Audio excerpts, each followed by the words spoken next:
ಶುಭೋದಯ. ನಾನು ಸವಿತಾ ಸ್ವಾಮಿ, lecturer, government polytechnic Tumakuru. ನಾವಿವಾಗ unit number 5 rural water supply ನ ಓದ್ತಾ ಇದ್ದೀವಿ. ಇದರ ಪ್ರೀವಿಯಸ್ ಸೆಷನ್ಸ್ ಬಗ್ಗೆ ಸ್ವಲ್ಪ ಹೇಳಬೇಕು ಅಂತಂದ್ರೆ, ವಾಟರ್ ಕನ್ಸರ್ವೇಷನ್ ನ ಓದಿದೀವಿ. Conservation of water previous topics ಹೀಗಿತ್ತು: conservation of water, roof water harvesting, recharge of ground water ಅಥವಾ ರೀಚಾರ್ಜಿಂಗ್ ಆಫ್ ಗ್ರೌಂಡ್ ವಾಟರ್ ಅನ್ನೋ ಟಾಪಿಕ್ಸ್ ಬಗ್ಗೆ ಈ ಪ್ರೀವಿಯಸ್ ಸೆಷನ್ಸ್ 43, 45, 44, 45ನೇ ಸೆಷನ್ ಅಲ್ಲಿ ಈ 3 ಟಾಪಿಕ್ಸ್ ಬಗ್ಗೆ ತಿಳ್ಕೊಂಡಿರ್ತೀರಿ. ಈಗ ಅದೇ ಕಂಟಿನ್ಯೂಡ್ ಆಗಿರೋ ಅಂತ ಅದೇ ಯೂನಿಟ್ ಅಲ್ಲಿ ರೂರಲ್ ವಾಟರ್ ಸಪ್ಲೈ ಬಗ್ಗೆ ನಾವು ತಿಳ್ಕೊಳ್ಳೋಣ.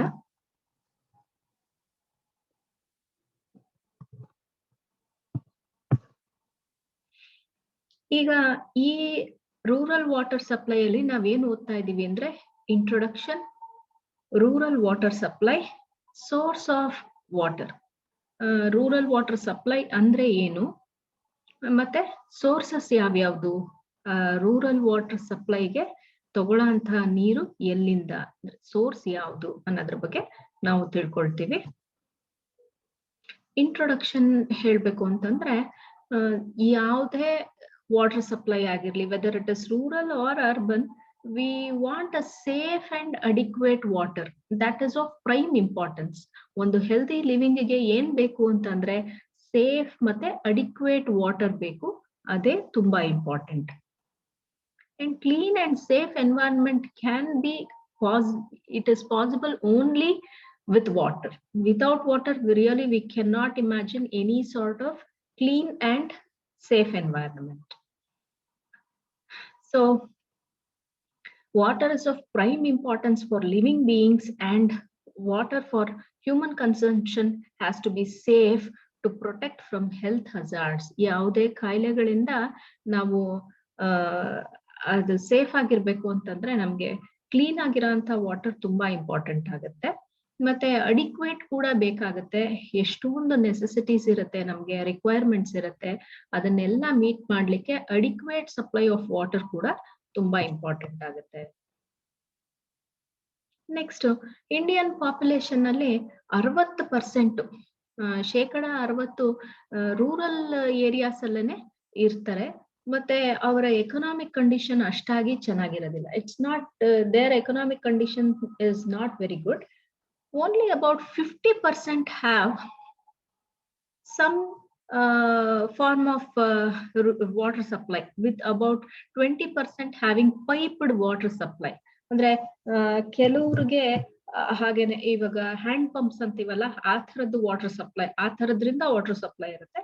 ರೂರಲ್ ಏರಿಯಾಸ್ ಅಲ್ಲಿ ಬರೀ 20% ಮಾತ್ರ ಪೈಪ್ಡ್ ವಾಟರ್ ಸಪ್ಲೈ ಅಂತ ಹೇಳ್ತೀವಿ. ಪೈಪ್ಡ್ ವಾಟರ್ ಸಪ್ಲೈ ಅಂದ್ರೆ ಅರ್ಬನ್ ಏರಿಯಾಸ್ ಅಲ್ಲಿ ಈ ಹಿಂದಿನ ಚಾಪ್ಟರ್ಸ್ ಅಲ್ಲಿ ವಾಟರ್ ಸಪ್ಲೈ ಸಿಸ್ಟಮ್ಸ್ ಅಂತ ಎಕ್ಸ್ಪ್ಲೈನ್ ಮಾಡ್ಬೇಕಾದ್ರೆ ಲೇಯಿಂಗ್ ಆಫ್ ಪೈಪ್ಸ್ ಅಂತ ಎಲ್ಲ ಎಕ್ಸ್ಪ್ಲೈನ್ ಮಾಡಿದೀವಲ್ಲ, ಆ ತರ ಇರೋದು ರೂರಲ್ ಏರಿಯಾಸ್ ಅಲ್ಲಿ ಓನ್ಲಿ ಅಬೌಟ್ 20% ಅಂತ ಹೇಳ್ತೀವಿ. Most of the people are below poverty line. ಏನಪ್ಪಾ ಅಂತಂದ್ರೆ, ಪಾವರ್ಟಿ ಲೈನ್ ಅಂತ ಒಂದು ತಗೊಂಡಾಗ ಆ ಪಾವರ್ಟಿ ಲೈನ್ ಗಿಂತ ಕೆಳಗಡೆ ಇರೋರೇನೆ ಜಾಸ್ತಿ ರೂರಲ್ ಏರಿಯಾಸ್ ಅಲ್ಲಿ ಎಸ್ಪೆಷಲಿ. ಸೊ ಅವ್ರಿಗೆ ಏನಾಗುತ್ತೆ, if not clean water is supplied, clean water supply ಮಾಡೋದಕ್ಕೆ ಸಾಧ್ಯ ಆಗದೆ ಇದ್ರೆ ವಾಟರ್ ಬೋರ್ನ್ ಡಿಸೀಸಸ್ ತುಂಬಾ ಬೇಗ ಬಂದ್ಬಿಡುತ್ತೆ. ವಾಟರ್ ಬೋರ್ನ್ ಡಿಸೀಸಸ್ ಅಂತ ಅಂದ್ರೆ ನೀರಿನಿಂದ ಹುಟ್ಕೊಳ್ತಕ್ಕಂತ ಕಾಯಿಲೆಗಳು. ಸೊ ಬ್ಯಾಕ್ಟೀರಿಯಲ್ ಇನ್ಫೆಕ್ಷನ್ಸ್ ಬೇಗ ಆಗತ್ತೆ. ಒಬ್ರಿಗೆ ಆದ್ರೆ ಅದೇ ನೀರನ್ನ ಬೇರೆಯವ್ರಿಗೂ ಸಪ್ಲೈ ಮಾಡಿರೋದ್ರಿಂದ ಬೇರೆಯವ್ರಿಗೂ ಅದೇ ತರ ಕಾಯಿಲೆಗಳು ಬರೋ ಚಾನ್ಸಸ್ ಜಾಸ್ತಿ ಇರುತ್ತೆ. ಪ್ರಿಡಾಮಿನೆಂಟ್ ಡಿಸೀಸಸ್ ಯಾವ್ದಪ್ಪ ಬ್ಯಾಕ್ಟೀರಿಯಲ್ ಇನ್ಫೆಕ್ಷನ್ಸ್ ಅಂತ ಅಂದ್ರೆ ಡಿಸೆಂಟ್ರಿ, ಇಂಟೆಸ್ಟೈನಲ್ ಡಿಸಾರ್ಡರ್ಸ್, ಡಯೇರಿಯಾ, ಈ ತರದ್ದೆಲ್ಲಾನು ಸ್ವಲ್ಪ ಬಂದ್ಬಿಡೋ ಚಾನ್ಸಸ್, ಈ ತರ ಕಾಯಿಲೆಗಳು ಬರೋ ಚಾನ್ಸಸ್ ಜಾಸ್ತಿ ಇರುತ್ತೆ. And main cause of spreading of cholera and typhoid. ನೋಡಿ, ಕಾಲರಾ ಮತ್ತೆ typhoid water born diseases. So these type of diseases spread because of contaminated water ಅಂತ ಹೇಳ್ತೀವಿ. ಕಂಟ್ಯಾಮಿನೇಟೆಡ್ ವಾಟರ್, ಪೊಲ್ಯೂಟೆಡ್ ವಾಟರ್ನ ಸಪ್ಲೈ ಮಾಡಿದಾಗ, ಆ ಥರದ್ದು ಕನ್ಸ್ಯೂಮ್ ಮಾಡಿದಾಗ ಈ ತರ ಕಾಯಿಲೆಗಳು ಬರುತ್ತೆ, ಕಾಲ್ರಾ ಮತ್ತೆ typhoid. Then rural water supply is considered to be very important topic in water supply engineering. Urban areas ಅಷ್ಟೇನೆ ಅಥವಾ ಇನ್ನಷ್ಟು ಇಂಪಾರ್ಟೆನ್ಸ್ ಕೊಡ್ತೀವಿ ರೂರಲ್ ವಾಟರ್ ಸಪ್ಲೈಗೆ. To achieve an overall low-cost water supply scheme, it consists of an appropriate water source. ಈ ಹಿಂದಿನ units ಅಲ್ಲಿನೂ ನಾವು ಓದಿದೀವಿ, ಒಂದು ವಾಟರ್ ಸಪ್ಲೈಗೆ ಏನ್ ಬೇಕು first and foremost before the pipe and pipe systems ಏನ್ ಬೇಕು ಅಂದ್ರೆ water source is important. Okay, and this appropriate water extraction method ಅಂತ ಹೇಳ್ತೀವಿ. ವಾಟರ್ನ ಹೇಗೆ ಎಕ್ಸ್ಟ್ರಾಕ್ಟ್ ಮಾಡ್ಕೊಳ್ತೀವಿ ಆ ಸೋರ್ಸ್ ಇಂದ, ಅದು ಕೂಡ ಇಂಪಾರ್ಟೆಂಟ್ ಆಗುತ್ತೆ. ನೆನ್ low cost water treatment systems whenever required.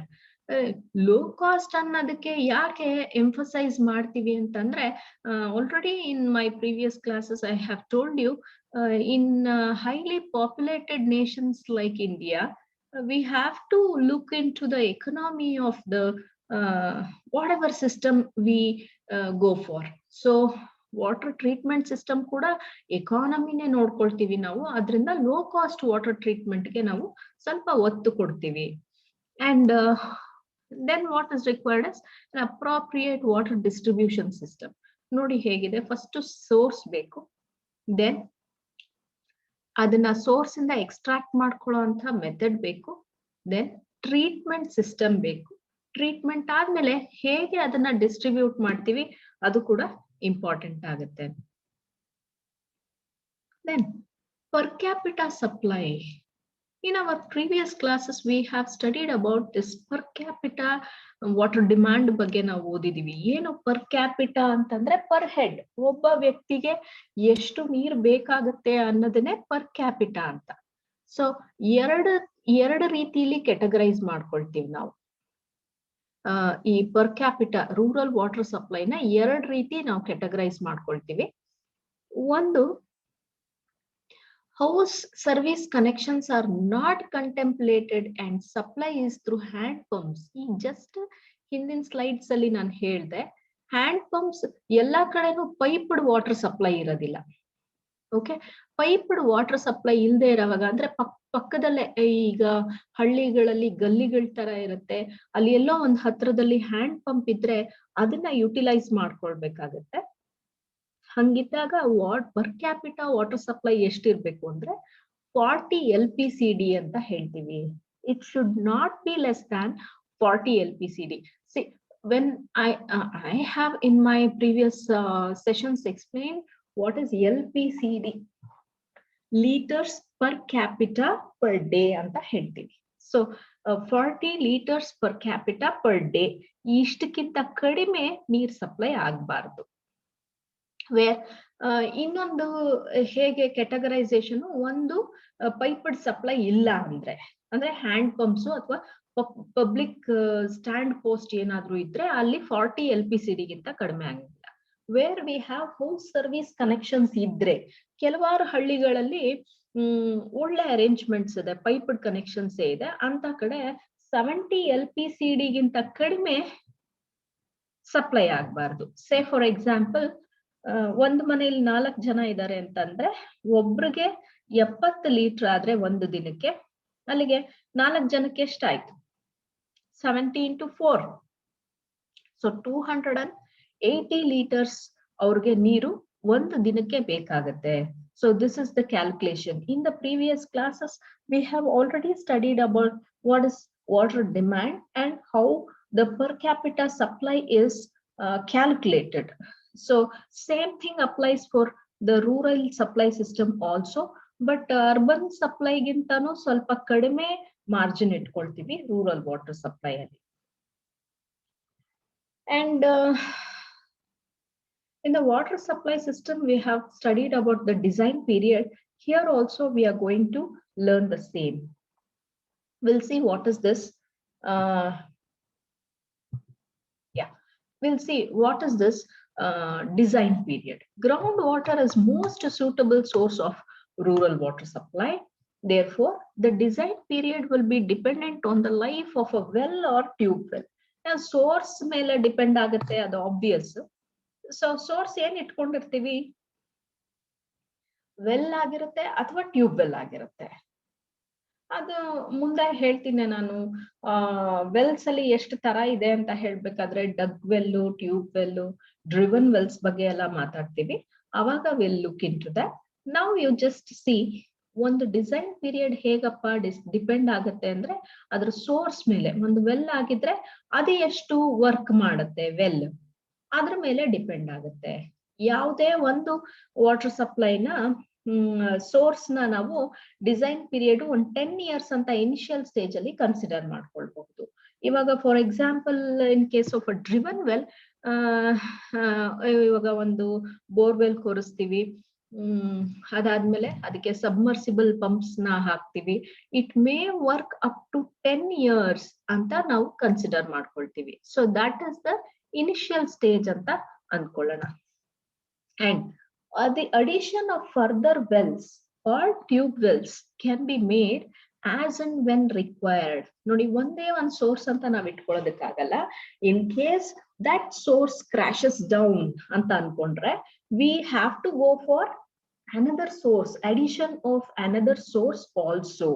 So that really depends on the population growth, etc. Now coming to the quality requirements. ಇದೆಲ್ಲಾನು ನಾವು ವಾಟರ್ ಸಪ್ಲೈ ಸಿಸ್ಟಮ್ಸ್ ಅಲ್ಲೇನೆ ಹೇಳಿದ್ರು, ರೂರಲ್ ವಾಟರ್ ಸಪ್ಲೈಗೆ ಅಂತ ಸೆಪರೇಟ್ ಆಗಿ ಟಾಪಿಕ್ ಅಲ್ಲಿ ಹೇಳಿರೋದ್ರಿಂದ I just go for the quality requirements. ಹೇಗಿರ್ಬೇಕು quality ಅಂದ್ರೆ, it should be safe to drink ಅಂತ ಹೇಳ್ತೀವಿ. That is the first point. ಕ್ವಾಲಿಟಿನಲ್ಲಿ ಏನು, ನೀರಿನ ಬಗ್ಗೆ ನಾವು ಮಾತಾಡ್ತಾ ಇರ್ಬೇಕಾದ್ರೆ ಅದು ತುಂಬಾ ಸೇಫ್ ಆಗಿರ್ಬೇಕು. ಓಕೆ, ಪೆಲಾಟಬಲ್ ಅಂತಂದ್ರೆ ಟೇಸ್ಟಿ ಟು ಡ್ರಿಂಕ್ ಅಂತ ಹೇಳ್ತೀವಿ. ಟೇಸ್ಟ್ ಯಾವಾಗ ಗೊತ್ತಾಗುತ್ತೆ ನೀರಿಂದು ಅಂದ್ರೆ, if it's really very good, quality ಚೆನ್ನಾಗಿದ್ರೆ ನೀರಿನ ಟೇಸ್ಟ್ ಗೊತ್ತಾಗುತ್ತೆ. So it should be so maintain that it is safe and palatable ಅಂತ ಹೇಳ್ತೀವಿ. Next point, it should satisfy the requirement of protected water supply system for communities. So communities ಗೆ ಅಂತ ಏನು requirement ಇದೆ, ಆ ಪ್ರೊಟೆಕ್ಟೆಡ್ ವಾಟರ್ ಸಪ್ಲೈ ಅದನ್ನೆಲ್ಲ satisfy ಮಾಡ್ಬೇಕು. Then ಅಂದ್ರೆ ಏನು ಅದು, ಈ what is the satisfy the requirements ಅಂದ್ರೆ ಏನು ಅಂತಂದ್ರೆ, ಈ ಹಿಂದೆನೆ ಟೆಸ್ಟ್ಸ್ ಬಗ್ಗೆ ಓದಿದ್ವಿ ನಾವು. ಫಿಸಿಕಲ್ ಟೆಸ್ಟ್ ಅಂದ್ರೇನು, ಕೆಮಿಕಲ್ ಟೆಸ್ಟ್ ಅಂದ್ರೇನು, ಬ್ಯಾಕ್ಟೀರಿಯಾಲಜಿಕಲ್ ಟೆಸ್ಟ್ಸ್ ಅಂದ್ರೆ ಏನು ಅಂತ ಓದಿದ್ವಿ. ಸೊ ಈ ಕ್ವಾಲಿಟಿ ರಿಕ್ವೈರ್ಮೆಂಟ್ ಅಲ್ಲಿ ಅದನ್ನೆಲ್ಲಾನು ಸ್ಯಾಟಿಸ್ಫೈ ಮಾಡಿದ್ರೆ, ಅದೆಲ್ಲ ಪ್ರಿಸ್ಕ್ರೈಬ್ಡ್ ಲಿಮಿಟ್ಸ್ ಅಲ್ಲಿ ಇದ್ರೆ, then it is the water is satisfying the all the requirements ಅಂತ ಹೇಳ್ಬಹುದು.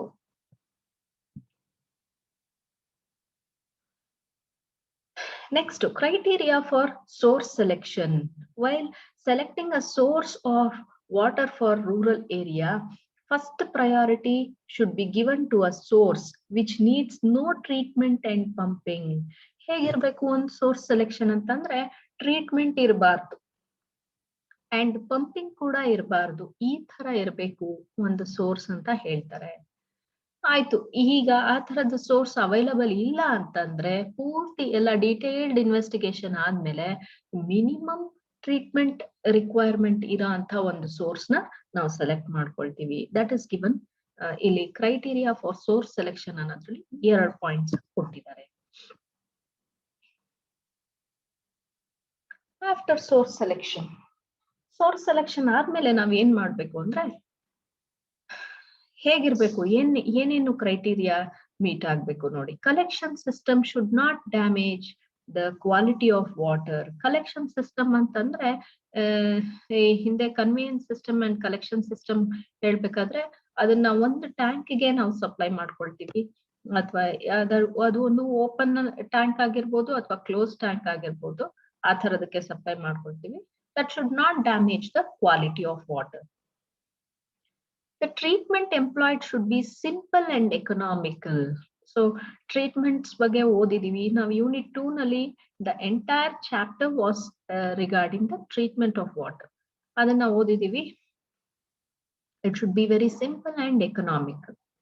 And ನೋಡಿ, ಒಂದು ಯಾವ್ದು ಸೋರ್ಸ್ ಇದೆ ಅಲ್ಲಿ ಡೆಪ್ತ್ ಆಫ್ 3 meters ವರ್ಗು, 3 meter ಡೆಪ್ತ್ ವರ್ಗು ಗ್ರೌಂಡ್ ನ ವಾಟರ್ ಟೈಟ್ ಮಾಡ್ತೀವಿ. ಆ ವಾಟರ್ ಟೈಟ್ ಮಾಡೋದಕ್ಕೆ ರೀಸನ್ ಏನಪ್ಪಾ ಅಂತಂದ್ರೆ, ಬೇರೆ ಪೊಲ್ಯೂಟೆಂಟ್ಸ್ ಆಡ್ ಆಗಿ ಸರ್ಫೇಸ್ ಇಂದ ಕಂಟಾಮಿನೇಟ್ ಆಗದಂಗಿರ್ಲಿ ಅನ್ನೋದು ಅದರ intention ಆಗಿರುತ್ತೆ. That's given. Around the source, a depth of 3 meters from the ground should be made watertight to avoid pollution from contaminated surface water. Already in my previous sessions, I have spoken about how some drainage system contaminates the source of water or conveyance of water. ಯಾವ ತರ contaminate ಮಾಡುತ್ತೆ ಅನ್ನೋದನ್ನ ನಾನು ಹೇಳಿದ್ದೀನಿ. So ಅದು ಆಗ್ದಂಗೆ ಇರ್ಲಿ ಅಂತ ಏನ್ ಮಾಡ್ತೀವಿ, 3 meters ವರ್ಗು ವಾಟರ್ ಟೈಟ್ ಮಾಡ್ಕೊಳ್ತೀವಿ. Where public wells are provided, special drainage system must be provided for used water. ನೋಡಿ, ಪಬ್ಲಿಕ್ ವೆಲ್ಸ್ ಅಲ್ಲಿ ಹಾಗೇನೆ ನೀರ್ನ ತಗೊಳ್ತಾರೆ, ಉಪಯೋಗಿಸ್ಕೊಳ್ತಾ ಇರ್ತಾರೆ. ಸೊ ಅದೆಲ್ಲ ಏನಾಗುತ್ತೆ, ಮತ್ತೆ it gets into the well ಅಂತ ಆಗುತ್ತೆ, it seeps down to the well ಅಂತ ಆಗುತ್ತೆ. ಆತರ ಆಗದೆ ಇರ್ಲಿ ಅಂತ ಯೂಸ್ಡ್ ವಾಟರ್ಗೋಸ್ಕರ ಸ್ಪೆಷಲ್ ಡ್ರೈನೇಜ್ ಸಿಸ್ಟಮ್ ನ ಪ್ರೊವೈಡ್ ಮಾಡ್ಬೇಕು ಅಂತ ಇಲ್ಲಿ ಹೇಳಿದೀವಿ. ಸ್ಪ್ರಿಂಗ್ಸ್ ಬಗ್ಗೆ ಹೇಳಿದೀವಿ. ಸೋರ್ಸಸ್ ಆಫ್ ವಾಟರ್ ಅಂತ ಹೇಳಿದಾಗ ಸ್ಪ್ರಿಂಗ್ಸ್ ಬಗ್ಗೆ ಹೇಳಿದೀವಿ. ಈ ಸ್ಪ್ರಿಂಗ್ಸ್ ಅಂದ್ರೆ ಆಕ್ವಿಫರ್ಸ್ ಇರುತ್ತಲ್ಲ, ಭೂಮಿ ಒಳಗಡೆ ಆಕ್ವಿಫರ್ಸ್ ಇರುತ್ತೆ, ಅಲ್ಲಿಂದ ಹೊರಗಡೆ ಬರೋದಕ್ಕೆ it's an outlet, it's a source actually. Spring ಅಂದ್ರೆ ಅದು. ಸೊ ಇಲ್ಲಿ in case of springs, water should not be expose to atmosphere. While providing drinking water from well, septic tanks, sewers, subsurface pits should be at least 15 meters away from the well. So ಈ rural side ಅಲ್ಲಿ ಇದು ಒಂದು problem ಆಗುತ್ತೆ. Source ಇಂದ septic tank ಆಗಿರ್ಲಿ, ಸೀವರ್ಸ್ ಆಗಿರ್ಲಿ, subsurface pits ಆಗಿರ್ಲಿ, ಅಂದ್ರೆ ಸೋಕ್ ಪಿಟ್ಸ್ ಬಗ್ಗೆ ಎಲ್ಲ ಹೇಳ್ತೀವಲ್ಲ, ಅದೆಲ್ಲ 15 ಮೀಟರ್ಗಿಂತ ಜಾಸ್ತಿನೇ ದೂರ ಇರ್ಬೇಕು. ವೆಲ್ ಅಂದ್ರೆ, ಇಲ್ಲಿ ವೆಲ್ ಬಗ್ಗೆ ಮಾತಾಡ್ಬೇಕಾದ್ರೆ it's just a source of water where the water is supplied from to all the houses of the rural areas. Next, soak pits and sewage disposal works must be located on the downward slope of the ground, at least at a distance of 30 meters from the well or the source. ಇವಾಗ ತಾನೇ subsurface pits ಎಲ್ಲ 15 metre ಇರಬೇಕು ಅಂತ ಹೇಳದ್ನಲ್ಲ, soak pits ಮತ್ತೆ sewage disposal work 30 metre distance ಅಲ್ಲಿ ಇರಬೇಕು ಅಂತ ಹೇಳ್ತಾರೆ. From the source, that is of course from the source. Okay, ಈಗ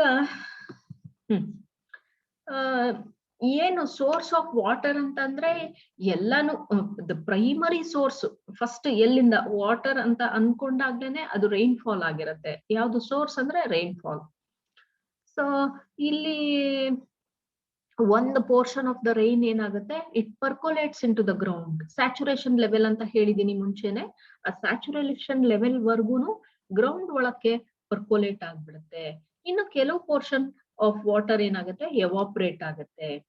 ಈ ಪರ್ಕೊಲೇಷನ್ ಆಗಿ ಅದು ಸ್ಯಾಚುರೇಷನ್ ಆದ್ಮೇಲೆ ಮಿಕ್ಕಿರೋ ಅಂತ ವಾಟರ್ ಏನಾಗುತ್ತೆ, ಅದು ರನ್ ಆಫ್ ಅಂತ ಕರಿತೀವಿ ನಾವು. Runs of on the surface, finally meeting the ocean.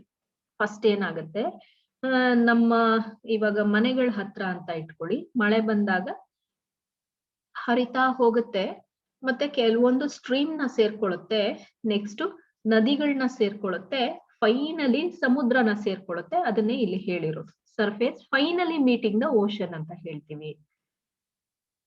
Next, water that flows over the surface passes through streams, while that water accumulates above the hard stratum, forming subsurface flow, whereas some portion goes into faults and fissures of underlying rocks.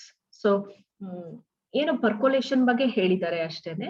Subsurface flow ಆಗಿ ಒಳಗಡೆ, ಭೂಮಿ ಒಳಗಡೆ, faults and Fisher's ಒಳಗಡೆ, ಅಂಡರ್ಲೇಯಿಂಗ್ racks ಒಳಗಡೆ ನೀರು ಹೋಗುತ್ತೆ ಅಂತ. This becomes the source ಅಂತ ಹೇಳಿದ್ದಾರೆ ಅಷ್ಟೇನೆ. So primarily what? Rainfall is the source. Now coming to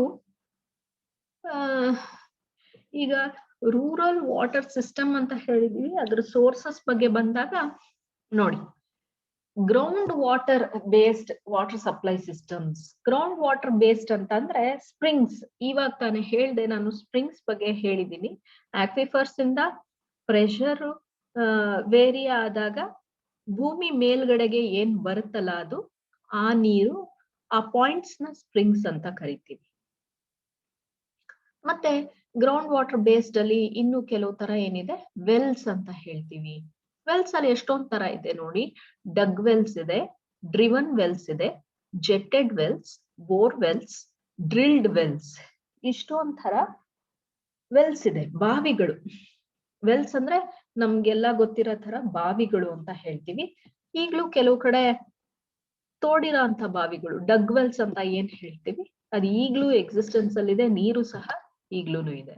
ಮತ್ತು ಇನ್ನ ground water based water supply systems ಇನ್ಯಾವುದಪ್ಪ ಅಂದ್ರೆ ಪಾಂಡ್ಸ್.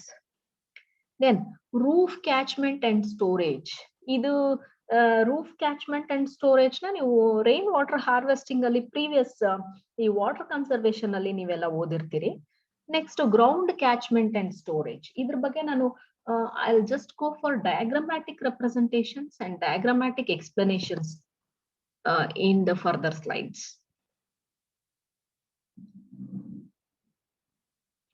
ಈಗ ಈ ಡಯಾಗ್ರಾಮ್ ಅಲ್ಲಿ ಕಾಣ್ತಾ ಇರೋದು water supply from a spring. ನೋಡಿ, ಇಲ್ಲೇನಾಗುತ್ತೆ, ಸ್ಪ್ರಿಂಗ್ ಇಲ್ಲಿ ಆಕ್ವಿಫರ್ ಇಂದ ಹೊರಗ್ ಬರ್ತಾ ಸ್ಪ್ರಿಂಗ್ ಇಲ್ಲಿ ಇರುತ್ತೆ. ಅದಕ್ಕೆ ಏನ್ ಮಾಡ್ತೀವಿ, ಒಂದು ಸ್ಕ್ರೀನಿಂಗ್ ಪಾಯಿಂಟ್ ನ ಕೊಟ್ಕೊಳ್ತೀವಿ. ನನ್ ಪಾಯಿಂಟರ್ ಕಾಣಿಸ್ತಾ ಇದೆ ಅನ್ಕೊಳ್ತೀವಿ, ಒಂದು ಆರೋ ಮಾರ್ಕ್ ಕಾಣ್ತಾ ಇದೆ. ಸೊ ಈ ಸ್ಕ್ರೀನಿಂಗ್ ಇಂದ ಹಾಗೇನೆ ಪೈಪ್ ಸಿಸ್ಟಮ್ ಹೊರಗಡೆ ಕೊಟ್ಕೊಳ್ತೀವಿ. Where it goes to the supply line to storage. ಒಂದು ಕಡೆ ಸ್ಟೋರ್ ಮಾಡ್ಕೊಳ್ಳೋದಕ್ಕೆ ನಾವು ನೀರ್ನ ತಕ್ಕೊಳ್ತೀವಿ. ಆಯ್ತಾ? ಇಲ್ಲಿ ಈ ಕನ್ಸ್ಟ್ರಕ್ಟ್ ಮಾಡಿರೋ ಅಂತ ಟ್ಯಾಂಕ್ ಅಲ್ಲಿ ಇನ್ನೂ ಜಾಸ್ತಿ ಆಗಿರೋ ಅಂತ, ಸ್ಪ್ರಿಂಗ್ ಅಲ್ಲಿ ಇರೋ ಅಂತ ನೀರು ಜಾಸ್ತಿ ಆದ್ರೆ ವಾಲ್ ಸಿಸ್ಟಮ್ ಕೊಟ್ಟಿರ್ತಾರೆ, ವಾಲ್ ಸ್ಟೆಮ್ ಕೊಟ್ಟಿರ್ತಾರೆ. ಮತ್ತೆ ಅದಕ್ಕೊಂದು ರಿಮೂವಬಲ್ ಕವರ್ ಕೂಡ ಮಾಡಿರ್ತಾರೆ. ವೇರಿನ್ ಆ ಪಾಯಿಂಟ್ ರೀಚ್ ಆಗ್ತಿದಂಗೆ ಓವರ್ ಫ್ಲೋ ಆಗಿ ಹೊರಗಡೆ ಹೊರಟೋಗುತ್ತೆ.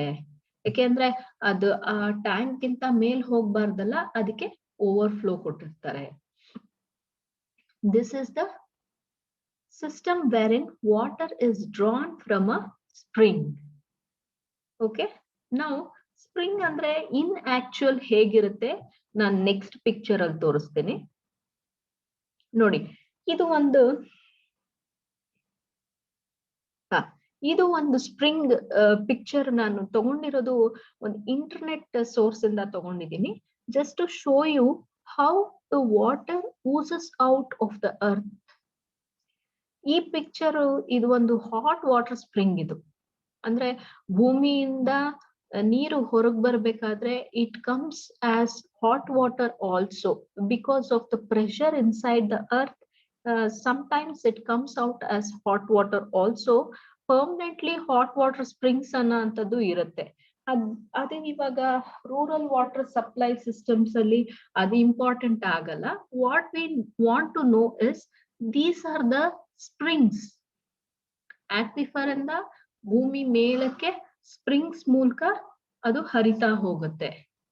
This becomes one of the source. ಇವಾಗ ಪ್ರೀವಿಯಸ್ ನಾನು ತೋರಿಸಿದ್ದು ಡಯಾಗ್ರಾಮ್ಯಾಟಿಕ್ ರೆಪ್ರೆಸೆಂಟೇಷನ್, ಈಗ ಇಲ್ಲಿ ತೋರಿಸ್ತಾ ಇರೋದು the actual picture how a spring could be ಅಂತ.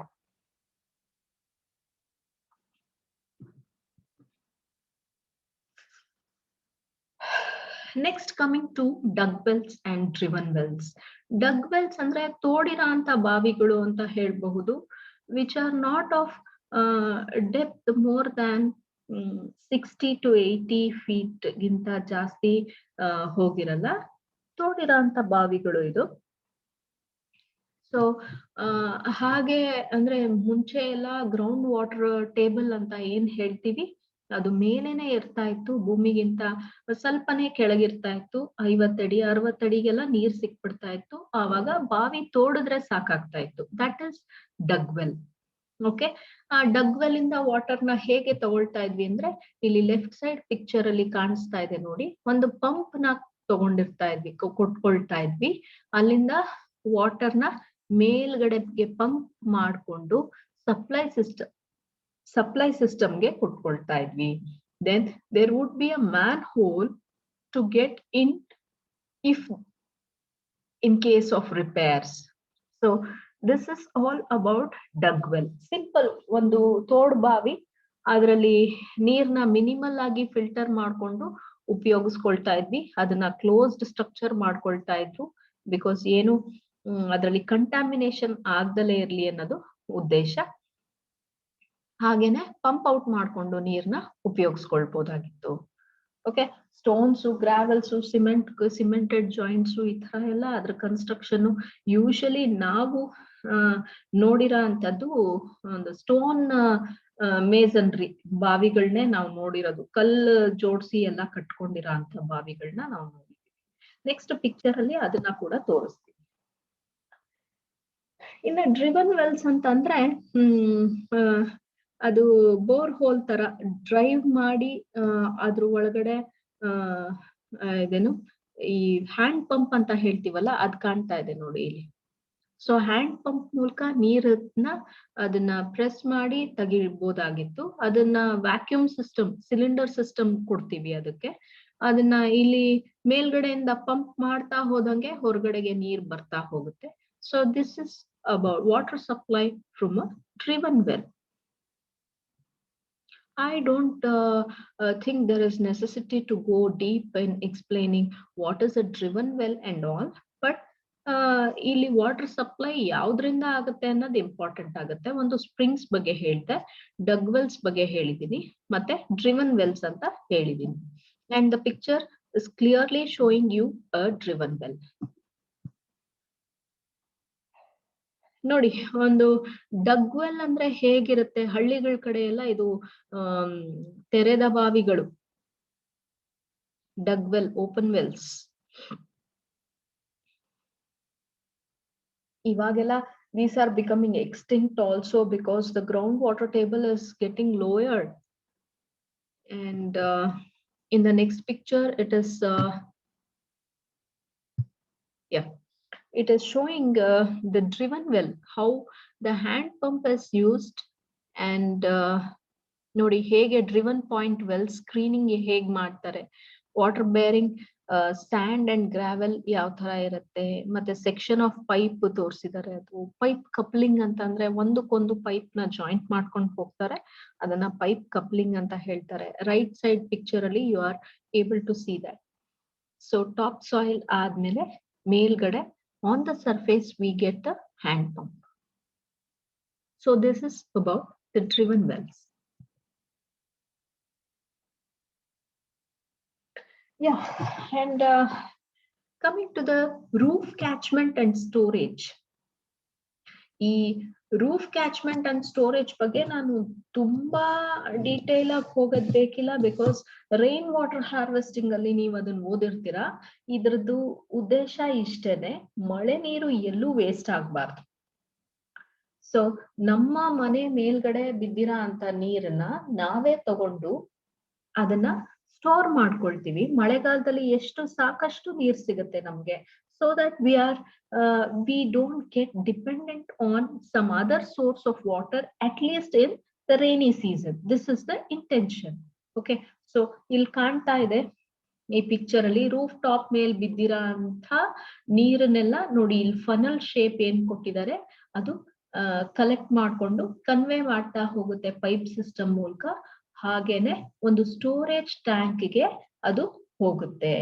ಸ್ಟೋರೇಜ್ ಟ್ಯಾಂಕ್ ಇಂದ ಮತ್ತೆ ಅದನ್ನ ಹ್ಯಾಂಡ್ ಪಂಪ್ ಮೂಲಕ ಅಥವಾ ಮೋಟರೈಸ್ಡ್ ಪಂಪ್ ಮೂಲಕ ನಾವು ಸ್ಕ್ರೀನ್ಡ್ ಓವರ್ಫ್ಲೋ ಅಂತ ಯಾಕೆ ಹೇಳಿದೀವಿ ಅಂತಂದ್ರೆ, ಅಲ್ಲಿ ಏನಾದ್ರೂ ಒಂದು ರೂಫ್ ಟಾಪ್ ಅಂದ್ರೆ ಕಡ್ಡಿ ಕಸ ಬರ್ಡ್ಸ್ ಏನಾದ್ರು ಗಲೀಜ್ ಮಾಡಿದ್ರೆ ಆ ತರದ್ದೆಲ್ಲ ಎಲ್ಲ ಸ್ಕ್ರೀನ್ ಆಫ್ ಮಾಡ್ಕೊಳ್ಳೋದಕ್ಕೆ ಒಂದು ಸ್ಕ್ರೀನಿಂಗ್ ಕೊಟ್ಟಿರ್ತೀವಿ. ಸೊ ಲೆಫ್ಟ್ ಓವರ್ ಲೀವ್ಸ್ ಎಲ್ಲ ಬೇಕಾದಷ್ಟು ಆ ತರದ ಕಸಗಳಿರುತ್ತೆ, ಅದನ್ನೆಲ್ಲ ಸ್ಕ್ರೀನ್ ಮಾಡ್ಕೊಳ್ಳೋದಕ್ಕೆ ಒಂದು ಯೂನಿಟ್ ನ ಕೊಟ್ಟಿರ್ತೀವಿ. So this arrangement is known as roof catchment and storage. Roof catchment ಅಂತ ಇದೆ, ಹಾಗೇನೆ same way we have got ground catchment also.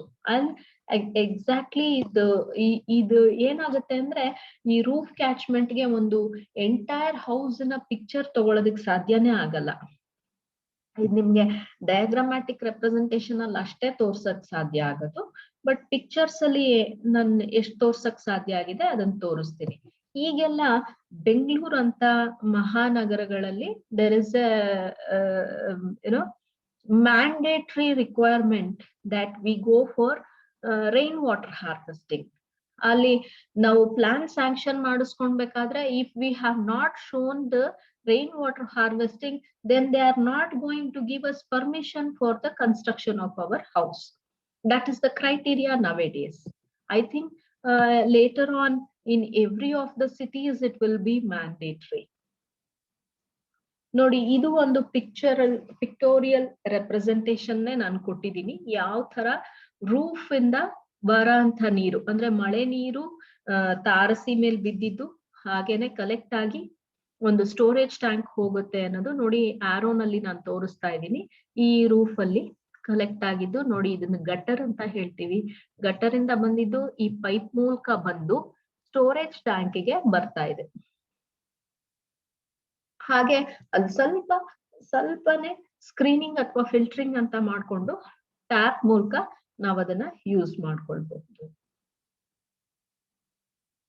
ಹಾಗೇನೆ there is one more point called ground water recharge ಅಂತ. ನೀವು ಪ್ರೀವಿಯಸ್ ಸೆಷನ್ಸ್ ಅಲ್ಲಿ ಓದಿದ್ದೀರಾ, ಅದನ್ನ water conservation ಅಲ್ಲಿ ಓದಿದ್ದೀರಾ, ಯಾವ ತರ ನಾವು ವಾಟರ್ ನ ವೇಸ್ಟ್ ಮಾಡ್ತೀರಾ ಕನ್ಸರ್ವ್ ಮಾಡ್ಬೇಕು ಅಂತ. ನಾ ಹೇಳ್ದೆ ತುಂಬಾ ಹಿಂದೆ ಎಲ್ಲ ಗ್ರೌಂಡ್ ವಾಟರ್ ಮೇಲೇನೆ ಇರ್ತಾ ಇತ್ತು, ನಮ್ಗೆ water table was available very much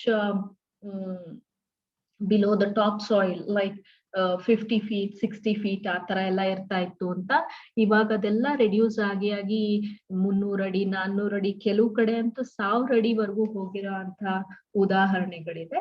ಅದಕ್ಕೋಸ್ಕರ ನಾವೇನ್ ಮಾಡ್ತೀವಿ, ಎಲ್ಲ ಕಡೆ ಕಾಂಕ್ರಿಟೈಸ್ ಮಾಡಿದಾಗ there is no chance for water to percolate into the ground. So ನಾವೇನ್ ಮಾಡ್ತೀವಿ, ಮನೆಗಳಲ್ಲೇನೆ ಅದಕ್ಕೆ ಒಂದು ಅವಕಾಶನ ಕೊಟ್ಕೊಂಡಿರ್ತೀವಿ. there is a well, the well should be constructed. Concrete rings ನ ಹಾಕ್ತಾರೆ, ಆ ತರ ಹಾಕಿ ಗ್ರೌಂಡ್ ವಾಟರ್ ರೀಚಾರ್ಜ್ ಮಾಡ್ಕೊಡೋದಕ್ಕೆ ನಾವು ಸ್ವಲ್ಪ ಅನುವು ಮಾಡ್ಕೊಡ್ತೀವಿ. ಮಿಕ್ಕಿರೋ ಅಂತ ನಾವೆಷ್ಟು ಉಪಯೋಗಿಸ್ಕೊಳ್ತೀವಿ ಅಷ್ಟು ಉಪಯೋಗಿಸ್ಕೊಳ್ತೀವಿ, ಅದನ್ನ ಬಿಟ್ಟು ಮಿಕ್ಕಿದ ನೀರೆಲ್ಲಾನು ಗ್ರೌಂಡ್ ವಾಟರ್ ರೀಚಾರ್ಜ್ಗೆ ಹೋಗುತ್ತೆ. ಆಗ್ಲೇ ಹೇಳ್ದೆ, just like the roof catchment and storage, there is ground catchment and storage also. Ground ಮೇಲೆ ಬಿದ್ದಿರೋ ಅಂತ ನೀರು ಕೂಡ ನಾವು ಅದನ್ನ ಕ್ಯಾಚ್ಮೆಂಟ್ ಅಂದ್ರೆ ನೋಡಿ ಹೆಸರಲ್ಲೇ ಇದೆ, catchment. We are catching the water, ground water, I mean the water which is coming on the ground and we are storing it as in the tank. ಇಲ್ಲಿ ಬಲ್ಗಡೆ ಟ್ಯಾಂಕ್ ತೋರಿಸಿದೀವಲ್ಲ, ಆ ತರ ಸ್ಟೋರ್ ಮಾಡ್ಕೊಳ್ತಾ ಇದೀವಿ. ಇದಿಷ್ಟು ಗ್ರೌಂಡ್ ಮೇಲೆ ಬಿದ್ದಿರೋ ಅಂತ ನೀರ್ನ ಸ್ಲೋಪ್ ಕುಟ್ಕೊಂಡು ಒಂದು ಟ್ಯಾಂಕ್ ಅಲ್ಲಿ ನಾವು ಸ್ಟೋರ್ ಮಾಡ್ಕೊಳ್ತೀವಿ. I'll show you the actual picture of this one, which is again a diagrammatic representation, yet you can see it in a better way.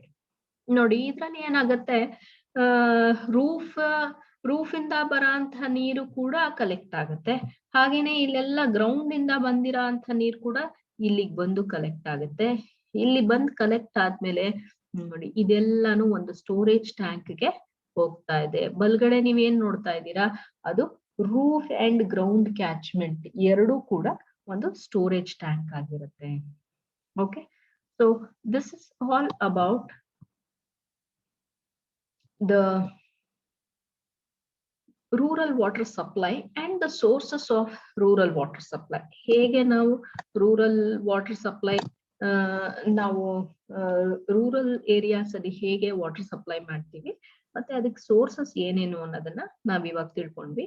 In my next session we are going to study about the methods of treating it, disinfection ಹೇಗ್ ಮಾಡ್ತೀವಿ source ನ ಅನ್ನೋದ್ರ ಬಗ್ಗೆ ನಾನು next session ಅಲ್ಲಿ ತಿಳಿಸ್ಕೊಡ್ತೀನಿ.